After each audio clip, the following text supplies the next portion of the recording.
no compromise. Unga side liyo, enga side liyo. It's a GT promise. GT Holidays, South India's #1 travel brand.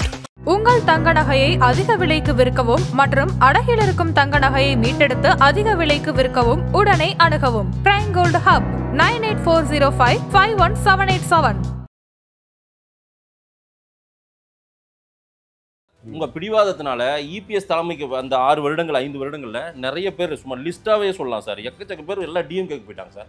முகமா அடையாளமா இருக்கிற பெரிய இதுல கிட்டத்தட்ட ஒரு டசன் ஆட்களை வச்சுக்கிட்டு திமுக கட்சி நடத்திக்கிறாங்க தெரியுமா? அதிமுக தலைவர்களை வச்சுக்கிட்டு எல்லாம் மினிஸ்டராவே இருக்காங்க. நீங்கள் சொல்வது இப்ப திமுகவில் 8 அமைச்சர்கள். இப்ப நானும் சொல்றேன், அப்படி இடம் மாறுறதுனால இந்த இயக்கம் என்ன பாதிப்பு உள்ளாயிடுச்சு நினைக்கிறீங்க? பெரிய பெரிய முகங்களா இருந்த தலைவர்கள் இன்னைக்கு மினிஸ்டரா இருக்காங்க சார். ஆகட்டும். எல்லாரையும் விட்டுட்டு நீங்க யாரை வச்சு கட்சி நடத்த போறீங்க? யாரை வச்சு வெற்றி பெற போறீங்க? தொண்டர்கள் சார், தொண்டர்கள் 2 கோடிக்கு மேற்பட்ட தொண்டர்கள் இயக்கத்தில் இருக்காங்க. இது வந்து தொண்டர்கள் இயக்கம்.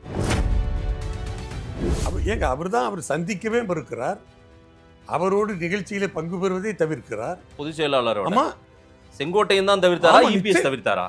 இபிஎஸ் எப்படி தவிர்ப்பாரு? அவருடைய மாவட்டத்தில் செங்கோட்டையனோட காம்ப்ரமைஸ் ஆகி உட்காந்து அவருக்கு என்ன பிரச்சனையோ கேட்கணுன்ற செவிமடுக்கணும்னு இபிஎஸ் ஐயா நினைச்சாரான்னு நான் கேட்கிறேன். இல்ல இது ஒன்றுமே பிரச்சனை இல்லையா? அதான் சொல்லிட்டாரு.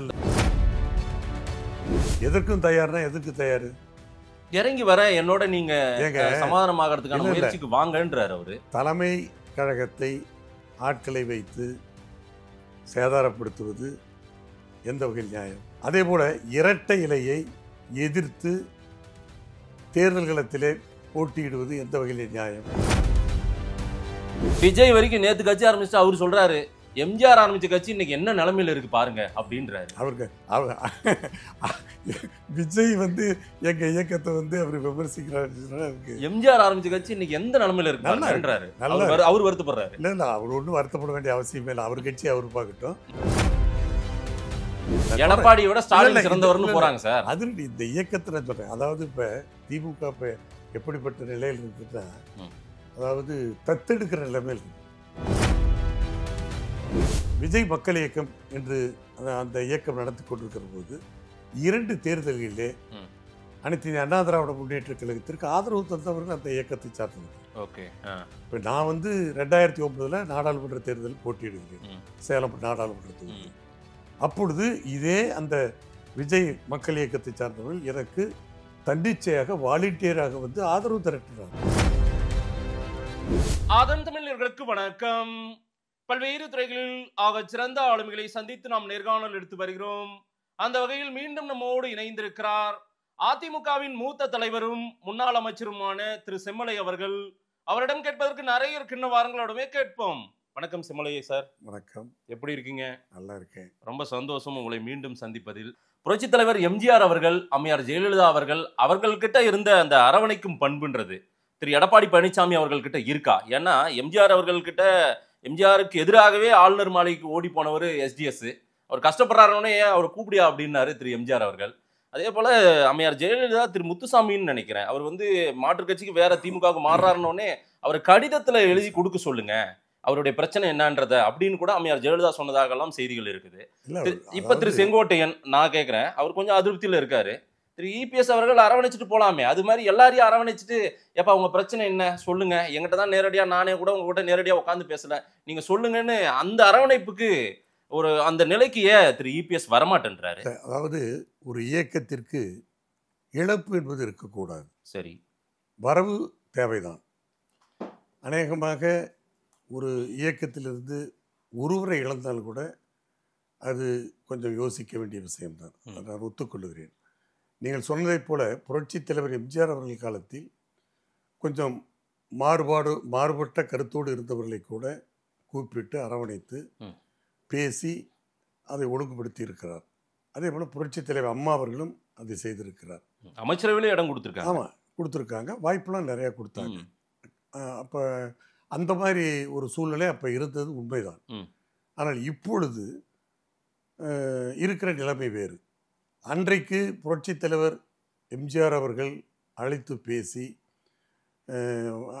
அதான் அறிவுரை சொன்னால் அது ஏற்றுக்கொள்ளப்படும் மற்றவர்களால்.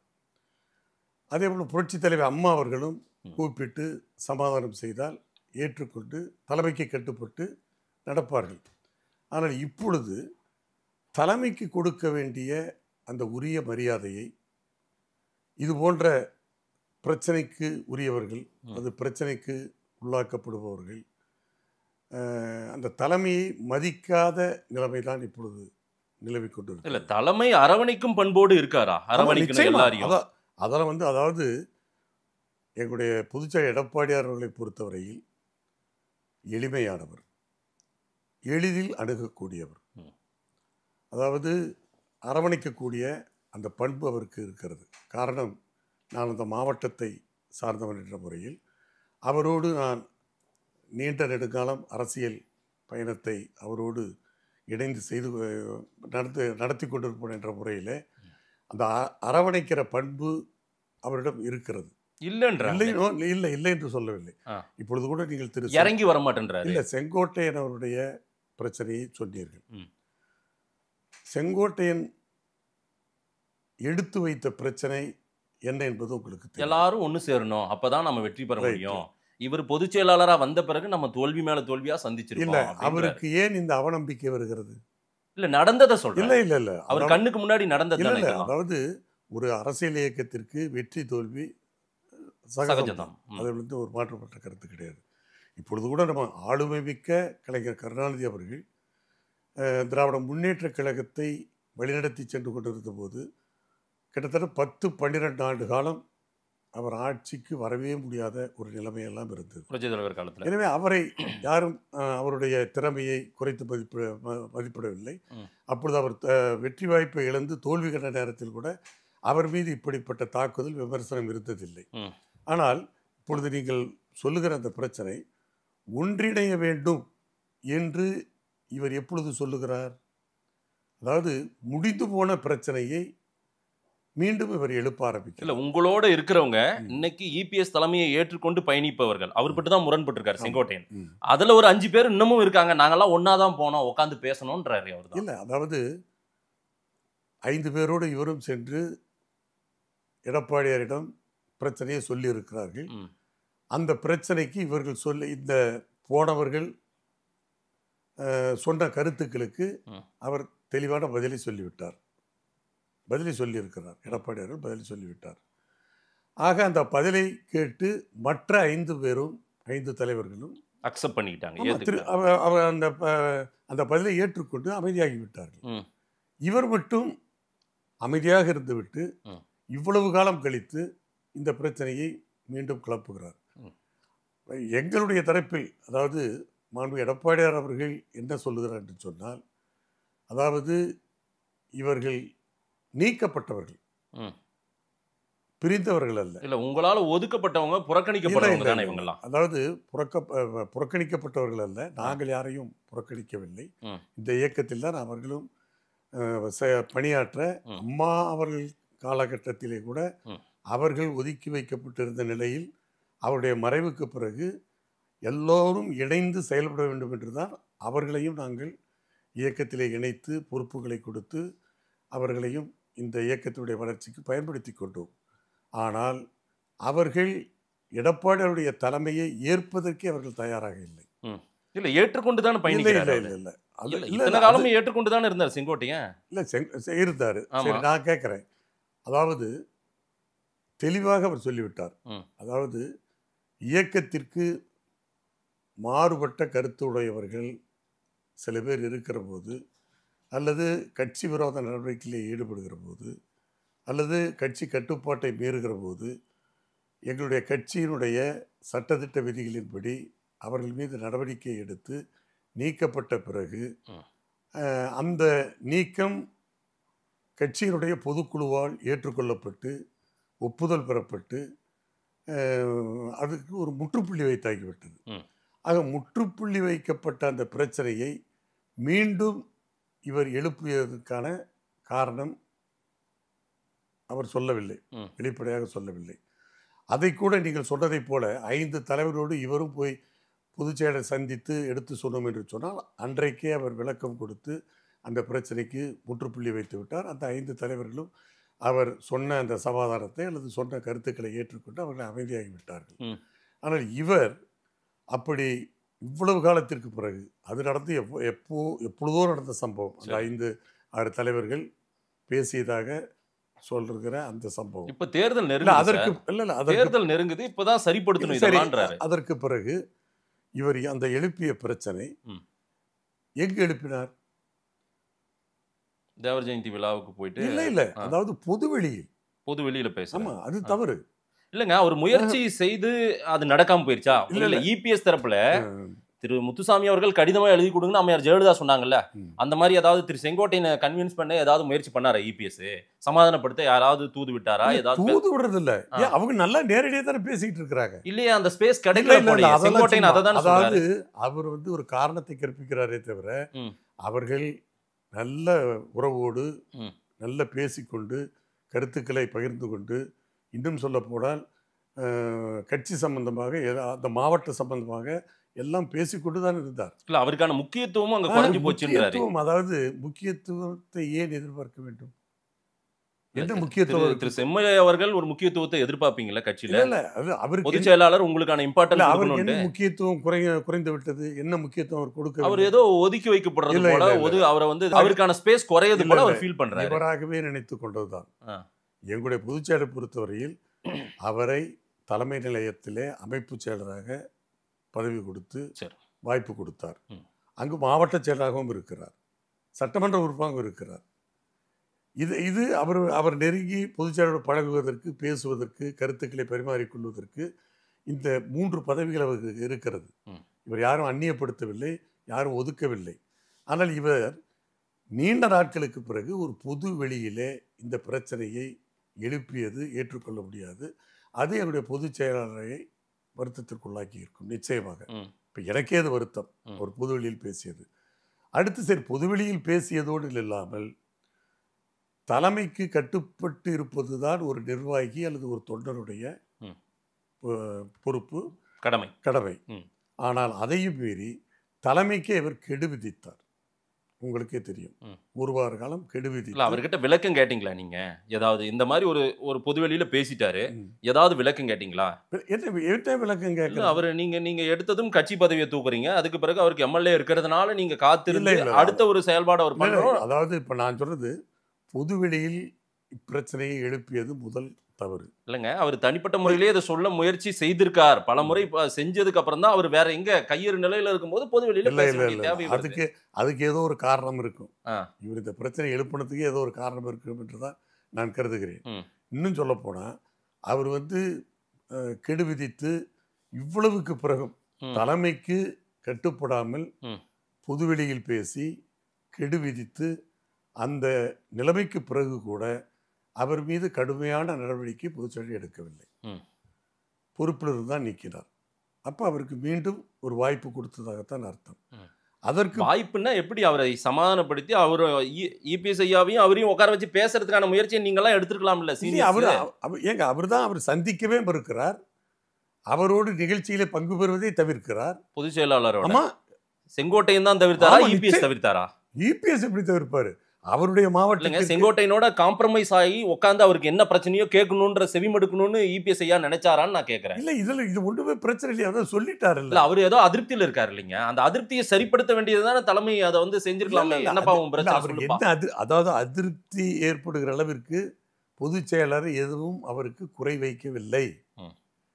அதாவது இவராகவே அந்த தலைமையிடமிருந்து அதாவது பொதுச் செயலாளரிடமிருந்து தன்னை இடைவெளியை அதிகப்படுத்தி கொண்டே போய்விட்டார். இல்லை சார், ஓபிஎஸ்ல இருந்தே வரும். ஓபிஎஸ், டிடிவி தினகரன், சசிகலா விடுங்க, ஓப்பனா அவங்க சொல்லலை, செங்கோட்டையன் எல்லாருமே சொல்றது, உங்க கட்சியில இருந்து மாற்று கட்சிக்கு இப்போ திமுகவுக்கு போயிருக்காங்க பாருங்க எல்லாரும், அவங்க கூட சொல்றது தான் தான் தலைமை, தான் தான் அதிகாரம் அப்படின்னு. எடப்பாடி ஒரு நபர் தலைமையா இருக்காரு, கட்சின்னா அவர் தான் அப்படின்ற ஒரு அந்த எண்ணப்பாட்டுக்கு வந்துட்டாரு. அவர்களாக அப்படி நினைத்துக் கொண்டால் நாங்கள் என்ன செய்ய முடியும்? அவர் கட்சியினுடைய பொதுச் செயலாளர், தொண்டர்களால் தேர்ந்தெடுக்கப்பட்டு இருக்கிறார். அந்த அந்த தலைமையிலே அந்த பொதுச் செயலாளர் பதவியிலே இருந்து அவர் செயல்பட்டு கொண்டிருக்கிறார். தான் என்று அவர் எப்பொழுதுமே நினைத்ததில்லை. எங்கே அவர் தான் என்று தன்னை வெளிப்படுத்திக் கொண்டார். நீங்க நான் என்ன சொல்றேன்னா, பொதுச் செயலாளராக தேர்ந்தெடுக்கப்பட்ட பிறகு நீங்கள் சொன்ன அந்த நபர்கள் 3 நபர்களும் இவரை, எங்களுடைய பொதுச் செயலாளரை பொதுச் செயலர் என்று கொண்டிருக்கிறார்களா? பொதுச் செயலருக்கு உரிய மரியாதையை கொடுத்திருக்கிறார்களா? இல்ல அவங்களுக்கு என்ன ஸ்பேஸ் நீங்க கொடுத்தீங்க? நீங்க கொடுத்தது. ஓபிஎஸ் எந்த தியாகத்தையும் செய்ய தயாருன்றாருல, இறங்கி வராருல. ஓபிஎஸ் இறங்கி வராரு, இபிஎஸ் இறங்கி வர்றதுக்கு என்ன? இல்ல என்ன தியாகம் பண்றாரு? அவர்தான் எதுக்கும் ரெடி, இந்த கட்சி வெற்றி பெறணும், ரைட்டு, அம்மாவுடைய ஆட்சி வரணும் அப்படின்னு ஆசைப்படுறாரு. சரி, அப்ப வெற்றி பெறணும், இயக்கம் வெற்றி பெறணும், இரட்டை இலை வெற்றி பெறணும், இந்த இயக்கம் ஆட்சி கொண்டு நினைக்கிறவங்களுடைய செயல்பாடு எப்படி இருக்கணும்? எதற்கும் தயார்னா எதற்கு தயாரு? இறங்கி வர என்னோட நீங்க சமாதானமாகறதுக்கான முயற்சிக்கு வாங்கன்றாரு அவரு. தலைமை கழகத்தை ஆட்களை வைத்து சேதாரப்படுத்துவது எந்த வகையில் நியாயம்? அதே போல இரட்டை இலையை எதிர்த்து தேர்தல் களத்திலே போட்டியிடுவது எந்த வகையில் நியாயம்? இவ்வளவும் செய்து பிறகு பாஸ்ட் பிரசன்டே சொல்றேன். இப்ப என்னங்கிறாரு? பொதுச் செயலாளர் எந்த நிபந்தனையும் இல்லாமல் நான் இயக்கத்தில் சேர தயார் இருக்கிறேன், எதற்கும் நான் எதையும் எதிர்பார்க்கவில்லை என்று சொல்லுகிறார். ஆனால் அதே சமயத்தில் என்ன சொல்லுகிறார் என்று சொன்னால், சேர்ந்தால் அப்படி இணைந்தால் மீண்டும் பொதுச் செயலாளர் தேர்தல் நடத்தப்பட வேண்டும். பொதுச் செயலாளர் தேர்தல் எப்படி நடத்தப்பட வேண்டும் என்று சொன்னால், பழைய விதிமுறைப்படி நடத்தப்பட வேண்டும். பொதுச் செயலாளர் தேர்வுக்கு இப்பொழுது அந்த விதிகளை மாற்றியதை மீண்டும் அதை வித்ரா செய்து பழைய அந்த விதிமுறைப்படி நடத்த வேண்டும் என்று சொல்லுவதை நீங்கள் ஏற்றுக்கொள்ளவில்லையானால் அப்பொழுது பொதுச் செயலாளராக இவர் இருப்பதை அவர்கள் விரும்பவில்லை என்பதுதான் அர்த்தம். இல்லை, இபிஎஸ் தான் நிரந்தர பொதுச் செயலாளர்னு ஃபிக்ஸ் பண்ணிட்டீங்களா? இல்லைங்க, அதாவது விதி மாற்றப்பட்டது என்று சொல்லுகிறார். சரி, விதி என்ன மாற்றப்பட்டது? இல்ல, உட்கட்சி தேர்தல் ஒண்ணு நடக்கணுமா இல்லையா? ஆமா, கண்டிப்பா நடக்கணும். சரி, ஒரு ஸ்ட்ரக்சர் அப்படிதான் உறுதிப்படுத்திட்டு போங்க, அப்புறம் மறுபடியும் தேர்தல் அப்படிப்பட்டதான் நடந்தது. நான் சொல்றது எதுக்கு? ஏற்கனவே தேர்ந்தெடுக்கப்பட்டாச்சு, 5 ஆண்டுகளுக்கு ஒரு முறை தான் தேர்தல் வரணும். தேர்தல் நடந்து கொஞ்ச காலம் தான் ஆகிறது. அதற்குள் ஏன் மறுதேர்தல்? என்ன தேவை? விதிகள் மாற்றப்பட்டது என்று ஒரு காரணத்தை சொல்லுகிறார்கள். என்ன விதிகள் மாற்றப்பட்டது? நான் கேட்கிறேன். பொதுச் செயலாளர் பதவிக்கான அந்த விதி மாற்றப்பட்டது என்று சொல்கிறார்கள். இப்பொழுது நான் கேட்கிறேன், அதாவது இணைந்த பிறகு கட்சி பிளவுபட்டு இணைந்த பிறகு பொதுச் செயலாளர் பதவியை நீக்கிவிட்டு ஒருங்கிணைப்பாளர், இணை ஒருங்கிணைப்பாளர் என்ற 2 பதவிகளை உருவாக்கினார்களா இல்லை? அப்பொழுது புரட்சித் தலைவர் கொண்டு வந்த விதியை அவர்கள் மாற்றினார்களா இல்லை? அதாவது பொதுச் செயலர் பதவியை நீக்கிவிட்டு ஒருங்கிணைப்பாளர், இணை ஒருங்கிணைப்பாளர் என்ற அந்த 2 பதவிகளை உருவாக்குகிற போது விதி மாற்றப்பட்டதா இல்லை? என்ன சொல்ல வரீங்க? உங்களுக்கு தேவைன்னா இந்த மாதிரி மாற்றலாம். இவருடைய வசதிக்காகத்தானே அன்றைக்கு விதி மாற்றப்பட்டது. சரி, இப்பொழுது விதி மாற்றப்பட்டு விட்டது என்று குற்றம் சொல்லுகிற, குறை சொல்லுகிற அவர் அப்பொழுது விதி மாற்றப்பட்ட போது ஏன் அமைதியாக இருந்தார்?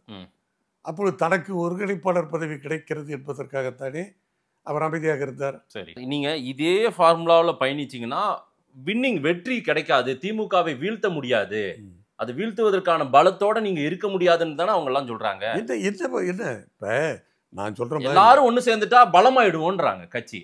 நான் சொல்றேன், அதாவது இரட்டை தலைமை எங்களுடைய இயக்கத்திற்கு வந்த பிறகு எவ்வளவு குழப்பம் எங்களுக்கு ஏற்பட்டது என்பது உங்களுக்கு தெரியும். சரி, இரட்டை தலைமை எங்களுடைய இயக்கத்தை பொறுத்தவரையில் ஒற்றை தலைமை தான் இந்த இயக்கத்திற்கு ஒத்து வரும். ஒற்றை தலைமை வெற்றி பெறவில்லை இன்றைக்கு அப்படின்றாங்க. இரட்டை தலைமை வேணும்னு சொல்ல, அட்லீஸ்ட் எல்லாரும் ஒண்ணு சேரணும். இரட்டை தலைமை வேண்டாம் சார், எல்லாரும் ஒண்ணு சேர்ந்தா வெற்றி கிடைச்சிடும்ன்றாங்க. ஒன்று சேர்பவர்கள் எப்படிப்பட்டவர்களாக இருக்க வேண்டும்? தலைமையை மதிக்க வேண்டும், தலைமைக்கு கட்டுப்பட வேண்டும், தலைமையின் வழிகாட்டுதல் படி செய்ய வேண்டும். அதாவது முன்னேற் செல்லுகிறது என்று சொன்னால் இவர்கள் பின்னேறாக இருக்க வேண்டும். அப்பொழுதுதான் சரியாக கட்சியை நடத்த முடியும்.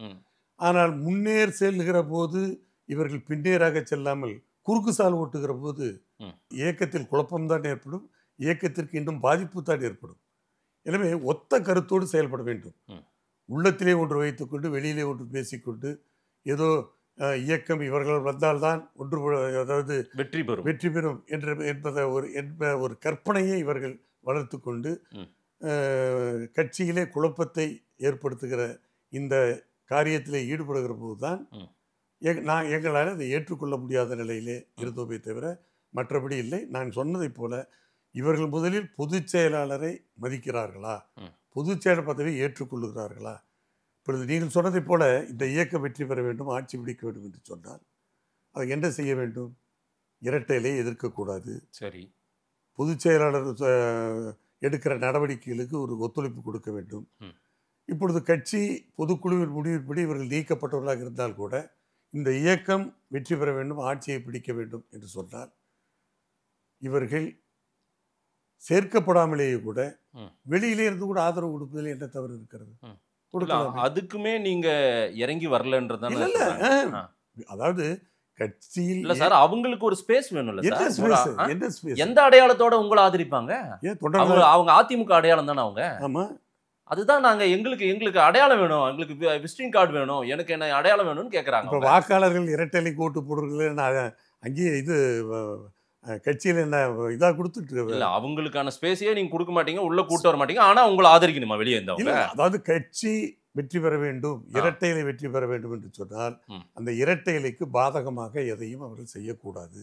இப்ப ஏன் இரட்டை இலை ஓகே, அதிமுக எடப்பாடி தான் பிரச்சனைன்ற. ராமநாதபுரத்துல ஏன் வந்து இரட்டை இலையை எதிர்த்து போட்டி போடல? அன்னைக்கு அவருக்கு இடம் இல்ல, எதுவுமே இல்ல, அவர் போட்டியிடணும் இல்ல, அவரு தன்னை நிரூபிக்கணும். அது சுயநலம் தானே, சுயநலமாகத்தானே தெரிகிறது.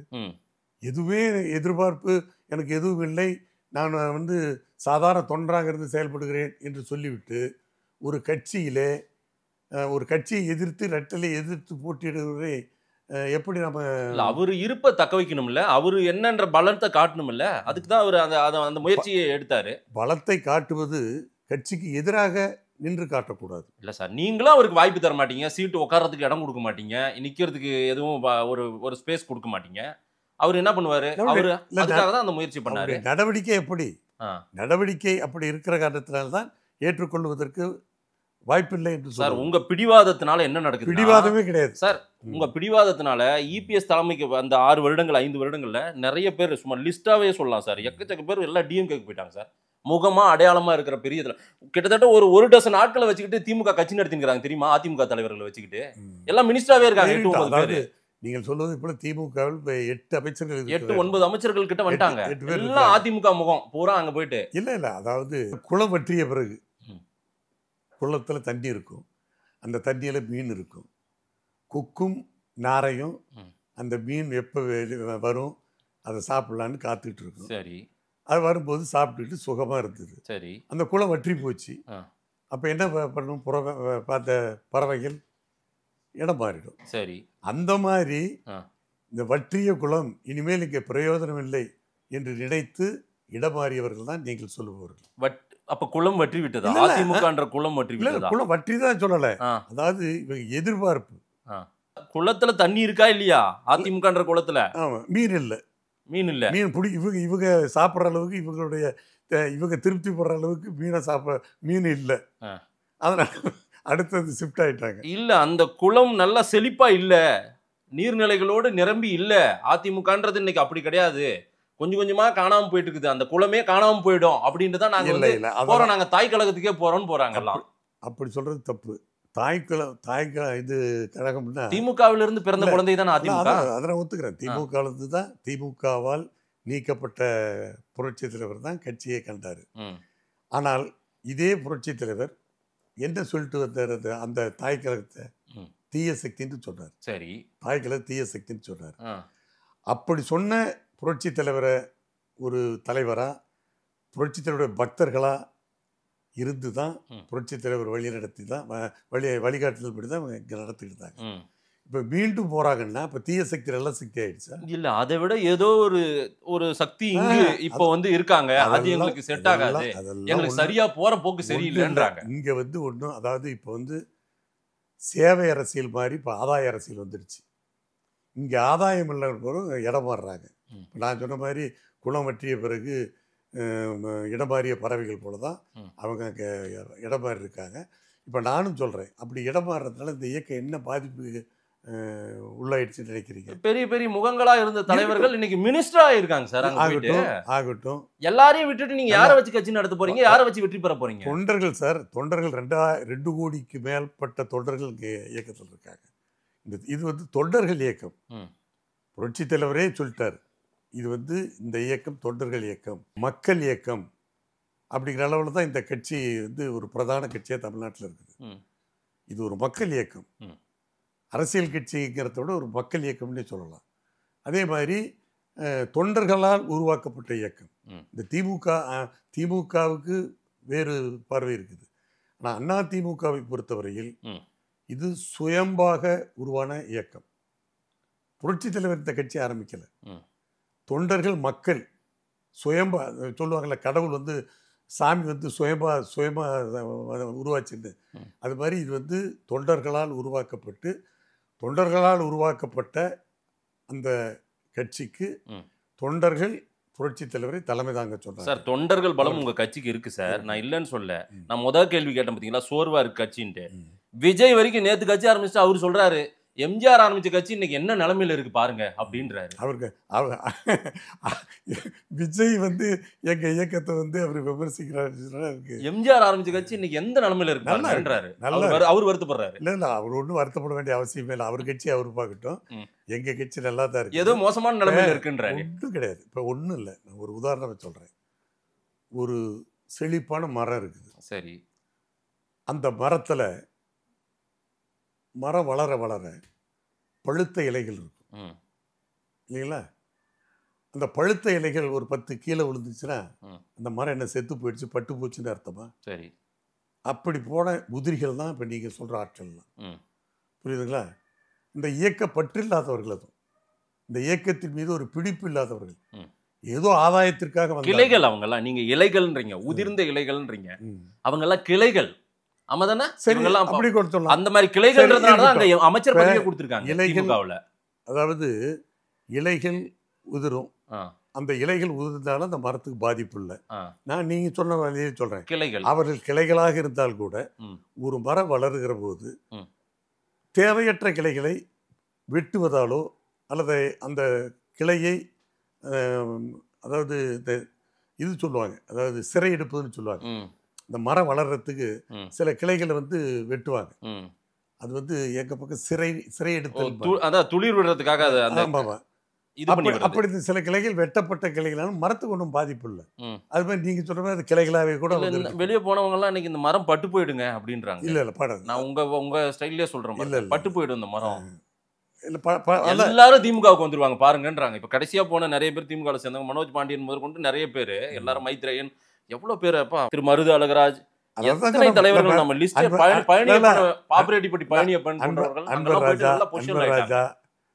அன்பராஜா சொல்லலாம், மைத்ரேயன் சொல்லலாம், மனோஜ் பாண்டியன் கூட சொல்லலாம்.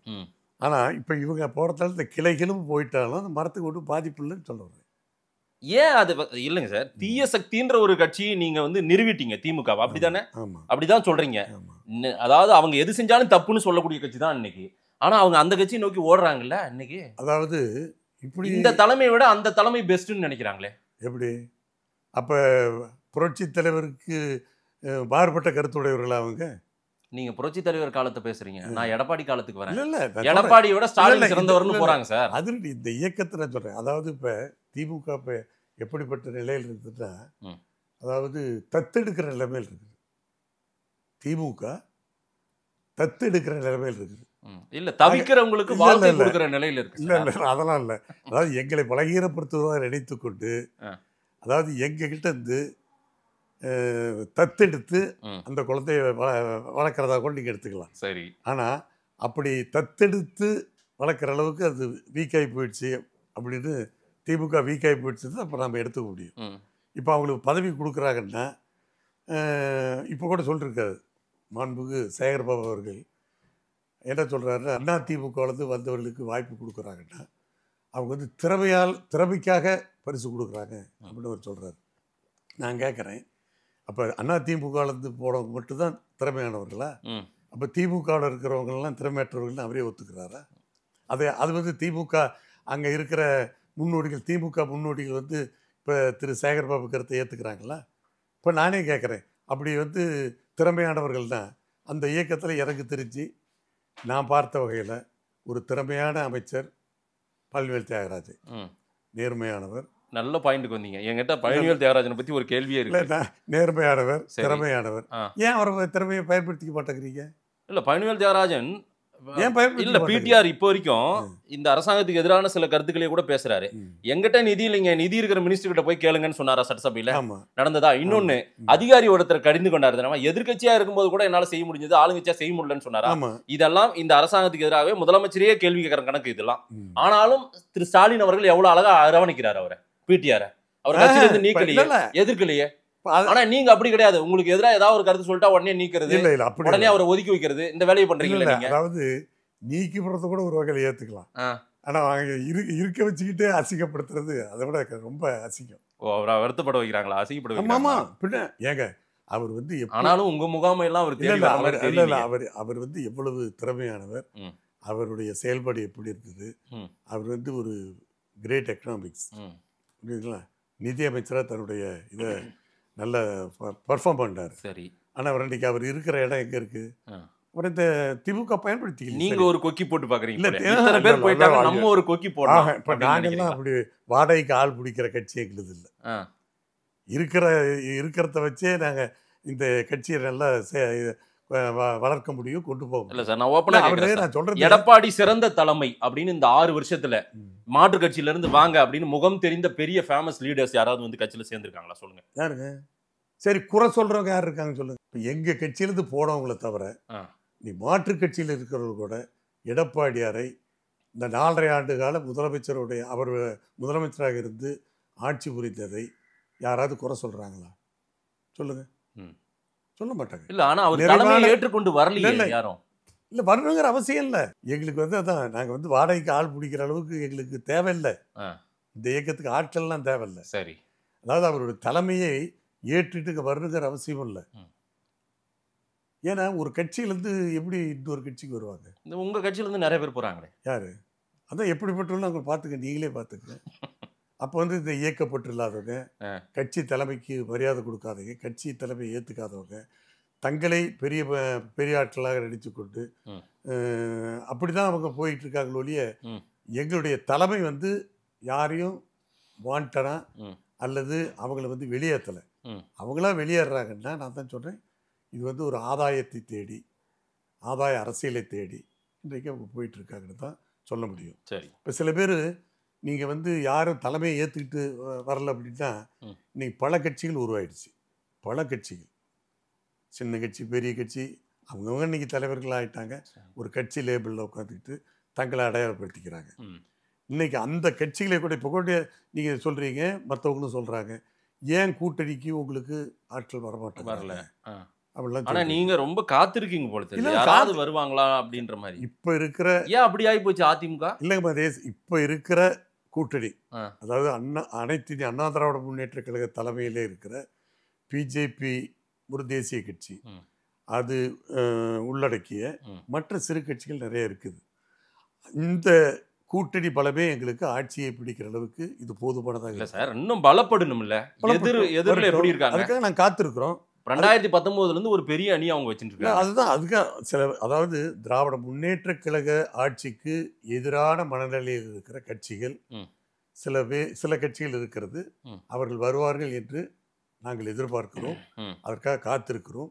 எனவே நாங்கள் ஒன்றும் அவங்கள தேடி போகவில்லை, அவர்களாம் வரட்டும். ரொம்ப நாளாக காத்திருக்கீங்க. வந்து அவருடைய நோக்கமும் எங்களுடைய நோக்கம் ஒன்றாக இருக்கிறது, அவருடைய இலக்கும் எங்களுடைய இலக்கும் ஒன்றாக இருக்கிறது. அவர்களும் இந்த மக்கள் விரோத திராவிட முன்னேற்ற கழக ஆட்சியை வீழ்த்த வேண்டும் என்கிற அந்த எண்ணத்தோடு தான் அவர்கள் தனி பாதையிலே பயணிக்கிறார்கள். நாங்களும் இந்த மக்கள் விரோத திராவிட முன்னேற்ற கழக ஆட்சியை வீழ்த்த வேண்டும் என்று நாங்களும் ஒரு பாதையிலே பயணிக்கிறோம். ஆக அந்த ஒரு புள்ளியில் நாங்கள் சேர்கிற வாய்ப்பு கூட வரும். அப்படி வாய்ப்பு வருகிற போது அதை பயன்படுத்தி கொள்ளலாம் என்று நாங்கள் காத்திருக்கிறோம். ஒருவேளை இப்பொழுது வராமல் கூட இருக்கலாம். தேர்தல் நெருங்க அப்படிப்பட்ட ஒரு வாய்ப்பு வருவதற்கான வாய்ப்பு இருக்கும். ஏனென்றால் 1967 தேர்தல் பற்றி உங்களுக்கு தெரியும். அண்ணா அவர்கள் மெகா கூட்டணியை அமைத்தார் காங்கிரஸ் ஆட்சி வீழ்த்துவதற்கு. அப்பொழுது வந்து சுதந்திரா, மூதறிஞர் ராஜாஜி தலைமையில் இருக்கிற சுதந்திரா கட்சி, கம்யூனிஸ்ட் இயக்கம் எல்லாம் ஒன்று சேர்ந்தது. இரு துருவங்களாக இருக்கிற அந்த 2 கட்சிகள். அதே போல உங்களுக்கு தெரியாதல்ல, மாப்போசியும் ஆதித்தனாரும் அவர்களும் மாறுபட்ட கருத்துடையவர்களாகத்தான் இருந்தார்கள். இதனால அவர்களும் இணைந்தார்கள். இல்ல அந்த மாதிரி ஒரு தோற்றமே உங்களுக்கு Forward- தெரியலையே. இல்ல, நீங்க சொல்ற வரலாறுலாம் நல்லா இல்ல இருக்குது. ஃபார்வர்ட் ராஜாஜி எல்லாம் அண்ணாவோட சேர்ந்தாருன்றது பெரிய வரலாறு. இருந்ததுல அப்படிப்பட்ட ஒரு நிலைமை நிச்சயமாக உருவாகும். எப்ப சார் உருவாகும். காரணம் அந்த தலைவர்கள் எல்லாம் மிகப்பெரிய ஆளுமை மிக்க அறிவார்ந்த தலைவர்கள். எடப்பாடி நிச்சயமா அந்த ஆளுமையை நம்பினால் தான் வரலையே. அதாவது அவர் இந்த இயக்கத்தை எப்படி வழிநடத்தி சென்று கொண்டு இருக்கிறார், கடந்த காலத்திலே ஆட்சி எப்படி நடத்தினார் என்பதிலிருந்தே அவருடைய ஆளுமை தன்மை நிச்சயமாக தெரியும். பல நேரங்களிலே தன்னுடைய ஆளுமையை அவர் நிரூபித்துக் கொண்டு தான் இருக்கிறார். சரி. ஆக இப்ப இருக்கிற சில கட்சிகள் வராததற்கு காரணம் நான் வெளிப்படையாகவே கூட சொல்லுகிறேன். குறிப்பிட்டு நான் சொல்லுவதற்கு தயாராக இல்லை. அது மற்றவருடைய மனதை புண்படுத்துவதாக இருக்கும். அதாவது 3 வகையான கட்சிகள் இருக்கிறது. 3 வகையான அரசியல் கட்சிகள். ஒன்று, ஒரு குறிக்கோளுக்காக, ஒரு நோக்கத்திற்காக, ஒரு லட்சியத்திற்காக ஒரு கட்சியை அல்லது ஆட்சியை வீழ்த்த வேண்டும் என்பதற்காக எந்தவித வித்தவுட் எனி கண்டிஷன், எந்தவித நிபந்தனையும் இன்றி அந்த ஆட்சியை எதிர்க்கிற ஒரு பிரதான கட்சிக்கு நாம் துணை போய் அவர்களோடு இணைந்து அந்த நோக்கத்தை நிறைவேற்றலாம் என்பது முதல் வகை. ஓகே. அதாவது வித்தவுட் எனி எக்ஸ்பெக்டேஷன், அது எந்த நிபந்தனையும் இல்லாமல் டிமாண்ட் இல்லாம வர்றவங்க ஒரு வகை. இன்னொரு வகை, கடைசி வரை ஏதாவது பார்கெனிங் பேரம் பேசி, முடிந்த அளவுக்கு பேரம் பேசி கொஞ்சம் கூடுதலாக பெறலாம் என்று நினைக்கிறது இரண்டாவது ரகம். மூன்றாவது வகை கட்சிகள் எப்படி இருக்கிறது சொன்னால், தங்களுடைய பலகீனம் அவர்களுக்கு தெரியும். அவர்கள் நிலைப்பாடு என்னவென்றால், உம்முடைய கூட்டிலே நாங்கள் முட்டையிடுகிறோம், நீங்கள் அடைகாத்து குஞ்சு பிரித்து தர வேண்டும் என்பது மூன்றாவது வகையாக இருக்கிறது. ஆக இவர்களெல்லாம் ஒரு லாப நஷ்ட கணக்கோடு பயணித்துக் கொண்டிருக்கிறார்கள். நாங்கள் காத்திருக்கிறோம், வருபவர்கள் வரட்டும். திமுக ஆட்சி பொறுப்பு ஏற்றவுடன் மக்களிடம் மிகுந்த எதிர்பார்ப்பு இருந்தது. இந்த ஆட்சியிடம் இருந்தது எதிர்பார்ப்பு. இரண்டாவது ஆண்டு ஒரு அதிருப்தி ஏற்பட்டது. சரி, எதுவும் நடக்கவில்லை, எதுவும் செய்யவில்லை இந்த ஆட்சி என்று. மூன்றாவது ஆண்டு அந்த அதிருப்தி கோபமாக மாறியது. நாலாவது ஆண்டு இப்பொழுது நடைபெறுகிறது. அந்த கோபம் இப்பொழுது வெறுப்பாக மாறி இருக்கிறது. சரி. ஆக நாங்கள் இப்பொழுது அமைத்திருக்கிற இந்த கூட்டணி பலத்தோடு மக்களுடைய இந்த வெறுப்பு சேர்கிற போது இன்னும் எங்களுக்கு கூடுதல் பலம் கிடைக்கும். இல்ல இப்போ புது பிளேயர்ஸ் எல்லாம் வந்திருக்காங்களே, அவங்களும் கொஞ்சம் ஓட்டை பிரிப்பாங்க. இல்ல, ஓட்டு பிரிஞ்சாலும் அது எங்களுக்கு மட்டுமே அந்த நட்டத்தை ஏற்படுத்தாது, நஷ்டத்தை ஏற்படுத்தாது. நீங்கள் சொல்லுகிற அந்த புதிய கட்சியை துவக்கியவர்களாலே ஒரு குறிப்பிட்ட சதவீதம் வாக்குகள் சேதாரமானால் கூட ஆளுகிற கட்சிக்கு அதிக சேதாரம் ஏற்படும். ஆளுகிற கட்சியோடு கூட்டணியில் இருக்கிற சில கட்சிகள், நான் அதை பெயரை சொல்லக்கூட விரும்பவில்லை, அந்த சில கட்சிகளுக்கு அதிகப்படியான சேதாரம் ஏற்படும். எங்களுக்கு கொஞ்சம் சேதாரம் ஏற்படும், அதில் மறுக்கவில்லை தான். 1%, 2% எங்களுக்கு சேதாரம் ஏற்படும். அதை நாங்கள் வேறு வகையிலே சரிகட்டுவதற்கு எங்களுக்கு வாய்ப்பு இருக்கிறது. எங்களுடைய பொதுச்செயலர் எடப்பாடியார் அவர்கள் அதற்கு வியூகத்தை நிச்சயமாக வகுப்பார். வியூகம் இருக்கா? நிச்சயமா. நீங்க அதெல்லாம் வெளிப்பட இப்ப நாங்க சொல்ல முடியாது. ஆனா எல்லாருக்கும் காத்திருக்க ஆரம்பிச்சிட்டீங்களே சார், விஜய்க்கெல்லாம் வெயிட் பண்றீங்களே சார்? இல்லையே, நாங்கள் ஒன்றும் விஜய்க்கு வெயிட். பிள்ளையார் சொல்லி போட்டாங்க, 2 கோடி பிறந்ததுமே பிள்ளையார் சொல்லி போட்டாங்க. உங்க பொதுச் செயலாளரே சொல்றாரு. பொதுச் செயலாளர் எழுச்சி பயணத்திலே நாமக்கல்லிலே அந்த கூட்டத்திலே எங்களுடைய கட்சி கொடி பறந்ததை போல தாவேகா கொடியும் பார்த்ததை மேடையிலே இருந்து பார்க்கிற போது, அதாவது பிள்ளையார் சொல்லி போட்டாகிவிட்டது. காரணம், அந்த சொன்னதற்கு அவர் காரணம், தாவேகாவும் இந்த ஆட்சியை விமர்சிக்கிறது. சரி, அரசியல் எதிரியாக இன்றைய ஆளுங்கட்சியை அவர்கள் குறிப்பிட்டு சொல்லுகிறார்கள். எங்களுக்கும் இந்த ஆட்சியை எதிர்க்கிறோம். ஆக எங்களுடைய இரு கட்சிகளுடைய நோக்கம் ஒன்றாகத்தான் இருக்கிறது. எனவே அந்த தொண்டர்கள் ஆர்வத்திலே வந்து கொடி பிடிக்கிற போது, ஆக நாங்கள் சேருவதற்கான, அதாவது அந்த ஒரே ஒத்த கருத்தில் இருக்கிறவர்கள் இணைவதற்கான ஒரு சமிக்கையாக எங்களுடைய பொதுச் செயலாளர் அந்த காட்சியை பார்த்து சொன்னார். அதையும் ஏன் சொன்னார் என்று சொன்னால் இல்ல நாம இல்ல இல்ல சொல்றேன் தாவேகா ம், இப்பொழுதுதான் அரசியல் கட்சி ஆமா ஆரம்பித்திருக்காங்க. அதற்கு முன்னால் மக்கள் விஜய் மக்கள் விஜய் இயக்கம். மக்கள் இயக்கம் என்று இருந்தது. ம், அந்த விஜய் மக்கள் இயக்கம் என்று அந்த இயக்கம் நடத்தி கொண்டிருக்கிற போது 2 தேர்தல்களிலே ம்.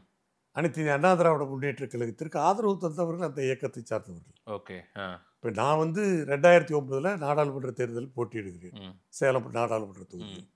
அப்பொழுது இதே அந்த விஜய் மக்கள் இயக்கத்தை சார்ந்தவர்கள் எனக்கு தன்னிச்சையாக வாலண்டியராக வந்து ஆதரவு திரட்டினார்கள். சரி இளைஞர்கள் 2009 நம்ம இல்ல 2009 அப்போல்லாம் ஒரு இல்ல, இல்ல, இயக்கம் அதுதான். இருந்தது அதுதான், சார். அதுதான் அது ரெண்டு- பழைய கதை சார். இல்ல நான் சொல்ற 2 தேர்தல் ஆ, என்னதான் இருந்தாலும் அன்னைக்கு திமுக இருந்தது இல்ல. சரி அந்த திமுக மேல அவங்களுக்கு அன்னைக்கு அந்த பாசம் இல்லையா அவங்களுக்கு? ஆ.